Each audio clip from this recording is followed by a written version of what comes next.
Hello everybody, I'm Kirsten from Dive and Travel, and today I'm talking with Sarah O'Gorman from Red Zee Diving Safari, and she has gone to Red Zee Diving Safari Wadi Lahami, all in the south part of Egypt. Hello Sarah, how are you doing? Hi Kirsten, I'm really good, thank you. How are you? Very good, thank you very much. Well, you are going to talk about Wadi Lahami in a part of Red Zee Diving Safari today, so please show us around. So Wadi Lahami is the third village of the Red Zee Diving Safari villages. I've come here today. Unfortunately, we're actually closed at the moment, but it was a good excuse to come and to have a look around and enjoy it while there's no one else here. So we're situated just 10 kilometers south of Hamata, which is in the deep south of Egypt, or deep south of the Red Sea. And so that's about 3 hours drive from Marsa Alam airport. Not even 3 hours, 2.5, more like these days. And this area is famous for its really pristine diving conditions and very nice network of offshore reefs, which we'll talk a little bit about later on. Wadi Lahami is the smallest of our 3 villages. Many people have heard of Marsa Shagra, which is our biggest one, and Marsa Nakari, which is our middle one, and Wadi Lahami is the furthest and smallest of our 3 villages. And it's a completely different concept to our other 2 villages, which was obviously why we said that we would do a unique presentation on Wadi Lahami to explain a bit about the differences between not just Wadi Lahami and staying in Wadi Lahami and diving on a safari boat or other options, but also the difference between Wadi Lahami and the other Red Zee diving safari villages, which are quite famous. Can we watch the video of an aerial shot of Wadi Lahami and the beautiful scenery of the mangroves, and of course how small the resort is in the area? Yeah, have a look. It's you'll get a real feel for how we're really at the off the beaten track down here, and see how beautiful the area is, and a feel for how small the resort is. So let's have a look. Very good.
very beautiful video to get a good impression of the resort, and of course to see how big the resort actually is. I also see that you have moved from the restaurant to the dive shed near the sea. Of course, at Wadi Lahami, the dive concept is totally different than Marsa Chagra and Marsa Nakari. Please explain it to us. Yeah, so it's not a long walk, but yeah, I've moved from the restaurant over to the diving shade. And this is kind of like the central hub of where the diving operation is running from. But as you said, it is slightly different to how it runs in Chagra and Nakari, because the dive sites that we're visiting here are different. So I'll just switch the camera around and then you can see so this is the diving shade. For those that already know Chagra and Nakari, it looks very familiar. It's a familiar setup. So everybody has their own individual locker where they can keep their equipment overnight and between the dives, and benches for setting up and kitting up. Right by the water, so we're nice and convenient. Yeah, there's a lot nice of space. Shaded area. Yeah. Yeah, we can take up to about 60 divers here in Lahami, but it's most of the year round. It's not generally that many, but that's the maximum capacity. Hangers for the wetsuits here, and obviously the rinse tanks as well. Now, one thing that you'll notice is missing from the Lahami diving shade is the full tanks. Mm-hmm. And that's where we sort of realize that the concept here is totally different. We've got the equipment room here, which is closed at the moment, I'm afraid, and obviously the changing rooms. And then I'll just switch back around. So as I said, the concept here is different. We don't have empty tanks full tanks in the diving shade here, because the tanks are already on the speedboat. And that's because rather than having the unlimited house reef diving concept that we have in Chagra and Nakari, we have the offshore speedboat diving concept. And this is offering up to 4 dives a day, every day, and but more on a schedule. So you're visiting different dive sites according to the weather, according to the abilities of the divers. So we go out in the morning. We normally meet at 7 o'clock, leaving 7:15. We prepare all of our equipment, but not set it up on the shore. And we take it just over to where the speedboats are, which you can see behind me here, just over in this area over here. They're normally moored up just there. Mm-hmm. You just walk to the speedboat and you'll find the tanks already on the speedboat.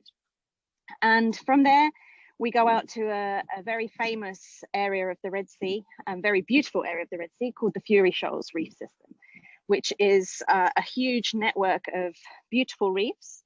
And we do 2 dives there. So we do the first dive, then we spend the surface interval on the boat, and then we do the second dive, and then we come back for lunch.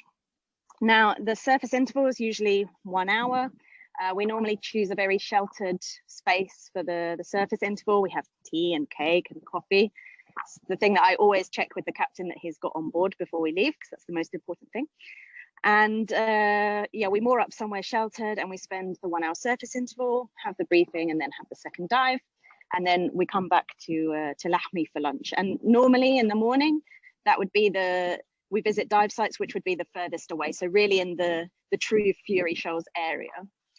And those dive sites are ones that quite a lot of people would have heard of, such as Sharp Claudia, Sataya Reef for the dolphins, Abu Galawa, where the wrecks are, Malahi, the playground reef, as well as a lot of others that we know from our experience of being here for 30 years. Because there are a lot of others which none of the safari boats either know about or can visit, because they've got big boats and we're using speedboats. So we have the flexibility to move around to many different dive sites. And we also tend to dive slightly different profiles to the safari boats. And another benefit of having the speedboats is that we can, if we arrive at a dive site like Claudia, for example, and we find that there's loads of boats, then we can just say, okay, we'll go somewhere else today and we'll come back tomorrow and try again. Yeah. So we have much more flexibility. We don't have to stick to the safari boat mooring points. So we come back for lunch and have lunch in the restaurant. And then in the afternoon, there's an unguided dive. The briefing's at 2 o'clock usually. And one of the dive guides here will give a briefing with the map in the diving shade here. And then the guests will go on the speedboat to one of the closer dive sites, which are not famous at all, but are absolutely stunning. And all within 10 minutes Zodiac maximum of here, and most of them just within 2 to 3 minutes. And we do have a house reef here as well. It's called Torfa, but it's a fringing house reef rather than a one that comes in all the way to the shore. So that's the afternoon dive. Then when you come back, have a rest, have some time to charge batteries and so on. And then there's the option of the night dive, which we do on Torfa, which is the house reef, as I mentioned. And we normally do that at about 6 o'clock. We also have the opportunity to do Zodiac night dives at some of the very close by offshore reefs, which offer really amazing sightings. Actually, you can see multiple Spanish dancers, lobsters, flatworms, nudibranchs, octopus hunting, really quite special for night dives. So it's always good to take the opportunity to do that. And then that's the diving day finished. So 4 dives a day, and then back for dinner, and then most people tend to just crash out at that point. After 4 dives a day, I will crash in as well. You were explaining about that actually all dives are being done by Zodiac. Not every diver is so positive about Zodiac dives, especially coming into the Zodiac after a dive. Are the Zodiacs with stairs or ladders or not? Yeah, this is something new which we implemented in the last sort of year and a half. All of the speedboats that we're using down here have ladders. They've also got twin 100 engines and 4 strokes, so they're not smelly, they're nice and quiet. But yeah, even for those that have trouble getting into the Zodiac, we've got the ladders, and also our skippers are there to help. We always have a boat captain and a helper as well, to make sure that everybody can get back on. And the other thing to bear in mind is that although a lot of these dive sites are quite far offshore, especially for the mornings, they're still in a very sheltered, quite shallow relatively area. So they're very protected. We always end the dive in a nice sheltered place. Most of the dives don't have strong currents. They're really suitable for all kinds of diving level and experience. A lot of people think, oh, if I go to the deep south and it's all speedboat diving, then it's all going to be really advanced and I have to have hundreds of dives, but it's completely not the case at all. You can even come and do your open water course here or a discover scuba dive on the house reef. It's really most of the dive sites, with the exception of 1 or 2, are really suitable for beginners and very enjoyable, very colorful, pristine reefs with a lot of marine life and a lot of surprises as well. Yeah, so no exceptions for your experience of diving. You already said earlier that, or you were talking about the liveaboard boats. Does it mean that actually only because you're so far south that only liveaboard boats will visit, for example, Fury Shoals and Wadi Lahami? Almost. There are a couple of other diving centers around here, but they're using big daily boats, which means that you're getting a maximum of 2 dives a day, really. So another advantage of having the speedboats is that we can get out early and we can get 2 dives done in the Fury Shoals even before lunch. Because what takes us 40 minutes to get to Sataya, for example, it will take the big boats 3 hours. Oh, so wow, yeah. to allow for time for them to get there and get back, they just don't have the opportunity to fit in as many dives per day as we do. But other than a couple of diving centers close by, then it's all really safari boat diving and liveaboard diving. So actually it's a big plus that you're situated so far south. And what actually is your favorite dive site? Or I know the question is quite difficult, but you probably have more. But can you take 1 or 2 maybe? Yeah, well, of course, I love the famous ones like Sataya, like snorkel. Normally we do Sataya by snorkeling for the dolphins in the surface interval, and it's just unbeatable. To do a morning, do Angela Malahi, or with snorkeling at Sataya in the middle, that's just a classic day out, and it's beautiful. Cloudy, of course, is always a favorite because of the beautiful light coming through the canyons, and it's just spectacular. But my favorite dive sites from Lahami are actually the ones that are close by, the ones that no one's heard of, because no one dives them. They've got a huge amount of fish life. They're really beautiful. We've got Habili Gazella, Habili Daisy. Habili Daisy for a night dive is just incredible. There's always something to see. And just behind me, we have Chabror as well. And it's a huge reef. There's so many different profiles you can do on it. And for me, these are actually my favorite, much more than the most famous ones that everybody's heard of, just because they're just so pristine and untouched. Yeah, they're your secret dive sites. Very good, very good. And when you book a stay at Wadi Lahami, of course, probably you will book a dive package as well. Is there only one dive package, or can you choose between, if you say, I only make 2 dives a day, or is there one dive package and you may choose how many dives you make per day? It's one dive package, and that includes up to the 4 dives a day that we offer. And the reason for that is that it's really those 2 morning dives which are the majority of the day, because they're further away and because they're slightly more intense, and they're taking up the majority of the operation. But we're always flexible here, and if people decide that they're only going to do the afternoon dives, for example, or they're only going to do the morning dives, we'll look at the end of their stay, and we like to be flexible with people. But officially only just one diving package, up to 4 dives a day. Very good, very good. Well, you have another video ready for us, but now not only the area view, but also from the resort, from the ground, and also the underwater pictures. Shall we have a look at that? Yeah, have a look at. You'll see some people will be reminded of some famous dive sites in there, and you get a good idea for what it looks like on the ground here. Very good. I'm curious. Have a look.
So Sarah, that was again a lovely video of the resort and also the underwater pictures. I'm really jealous. I'm here in the Netherlands instead of the Red Sea.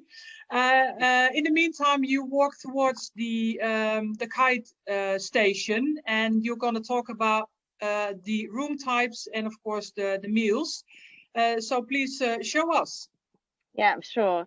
So where I am now is basically in the center of the village. So you can see here, this is the main building. You can see the reception just on the left side here. That's the reception there.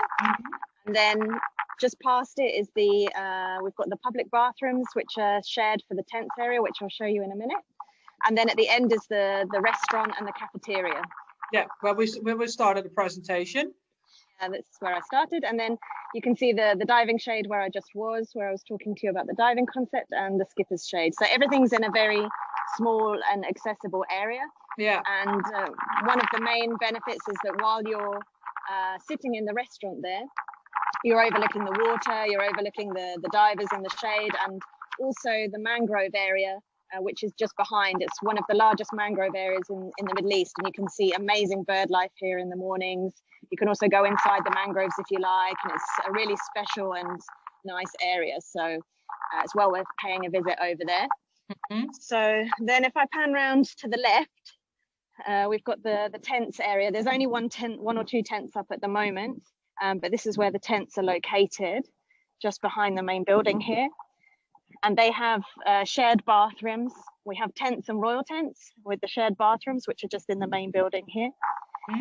And the difference between the tents and the royal tents, the tents are twin with 2 beds only. They're ideal for friends sharing or buddy pairs sharing. They've got a small area for storing your clothes and a fan inside.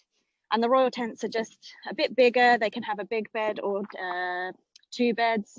They can actually take up to 4 people if you want to share with a family. And they have a mini fridge inside and a clothing storage and so on. And then at the end there, you can just about see the chalets, well, deluxe chalets now. They've all got air conditioning, which was quite a recent upgrade. And they've also got ensuite bathrooms. They've got the terrace area to the front and the back. And they're set at the back there. And so there we are. There's the rooms. From the chalets, from the deluxe chalets, you actually have a beautiful view over the ocean, the entire resort, and as well as the inland. Yeah, exactly. As well as the mountains. It's I mean, where we're standing now, if it was sunset time, the sunset would be directly behind those chalets. So it's absolutely stunning at sunset time.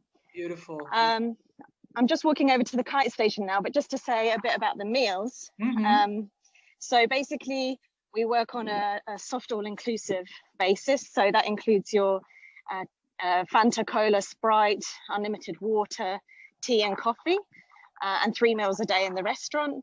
And normally in Lahmi, because it's quite small with quite a low number of guests, we normally serve plated meals. So if there's any special dietary requirements, then you can just let us know, and we can cater for all kinds of different preferences and so on. Or if there's anything, not necessarily a dietary requirement, but just a preference, they can just let the chefs know, and we'll be more than happy to help and to accommodate any special requests. Yeah, good. When there's a higher number of guests, that's the dog. When there's a higher number of guests, we run the buffet service,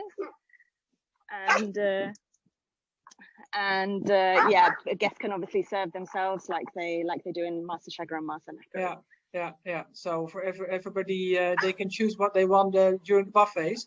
You already sat down in the kite station, and I can imagine after a day diving, of course, you can sit down in the restaurant and enjoy the views, but you can also walk to the kite station and enjoy the evening and talk about the lovely dives you've done. Of course, the kite station is named for kite station at the first place. So I assume you also offer kite surfing. Yeah, that's right. So one of the unique things about Wadi Lahami is that it's the perfect spot for kite surfing. I'll turn the camera around and you can have a look at our bay. So this is the bay where we do the kite surfing here. As you can see, it's right in front of the station here. It's a very shallow, sandy bottomed bay, perfect for beginners to learn. So we've got 2 ICAO instructors here who can teach kite surfing courses. And the benefit of Lahami offering both is that obviously when it's windy, you can kite and you won't want to dive because it'll be too windy. But when it's not windy and there's no wind to kite, then you can go and dive instead. So you get the best of both worlds. There's always something that you can do to fill your time. So this is the kite station here. This was newly built. It's actually my favorite place in Lahami. It's newly been renovated last year during Corona. We've got plenty of space for loads of kiters. We have rental equipment as well, but it's also like a great place to chill out, have a drink, and it's the only place in Lahami where we serve beer and wine. So it's the most important place for divers in the evening. Yes, I can imagine. I can imagine. Well, Sarah, thank you very much for showing around Wadi Lahami, and I'm sure people are very interested to stay at Wadi Lahami sometimes. And I would like to thank you again and enjoy your day. Thank you so much. We hope to see you again here soon so you can see all the changes and Wadi Lahami since it's been redone, and also all of your guests as well. We're looking forward to welcoming you all back after Corona. Thank you very much. Have a nice day. And you. Bye.